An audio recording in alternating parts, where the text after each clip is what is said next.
மலாடு மால்வானியில் அமைக்கப்பட்டுள்ள கோலிவாடா சதுக்கம் மும்பையின் ஆதிக்குடிகளான மீனவ மக்களின் நீண்டகால உழைப்பையும் அவர்களின் பாரம்பரியத்தையும் கௌரவிக்கும் வகையில் மலாடு மால்வானி பகுதியில் பிரம்மாண்டமான நினைவுச் சதுக்கம் அமைக்கப்பட்டுள்ளது. மும்பையின் ஆன்மாவாக கருதப்படுபவர்கள் மீனவர்கள். மால்வானி வர்சோவா முதல் கொலாபா வரை பரவி கிடக்கும் இவர்களின் வாழ்வியல் இந்த மாநகரத்தின் வரலாற்றோடு பின்னி பிணைந்தது. காலமாற்றத்தில் பல இடங்கள் நவீனமடைந்தாலும் மால்வானி கிராம பகுதியில் இன்றும் மீனவ மக்களின் கலாச்சாரம் உயிர்ப்புடன் உள்ளது.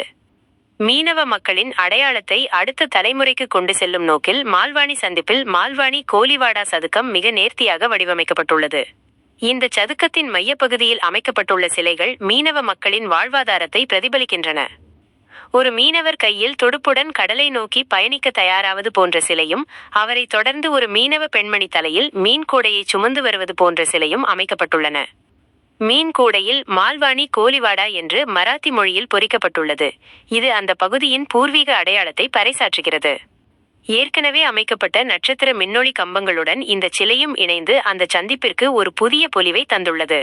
கடலையே நம்பி வாழும் மீனவர்களின் உழைப்பிற்கும் தைரியத்திற்கும் சமர்ப்பிக்கப்பட்ட இந்த சதுக்கம் இனி மால்வானி பகுதியின் மிக முக்கியமான அடையாளமாக திகழும். மலாடு மார்வே சாலை விரிவாக்க பணிகளுக்கு பின் மிக அழகிய கான்கிரீட் சாலைகளுடன் அமைந்துள்ள இந்த சந்திப்பு டிசம்பர் 16ஆம் தேதி அதிகாரப்பூர்வமாக திறக்கப்பட்டது. இது மீனவ மக்களிடையே பெரும் நெகிழ்ச்சியையும் மகிழ்ச்சியையும் ஏற்படுத்தியுள்ளது. இந்த சதுக்கம் வெறும் கல் மற்றும் சிலையல்ல, இது மண்ணின் மைந்தர்களுக்கு செலுத்தப்பட்ட உயரிய கௌரவம் ஆகும்.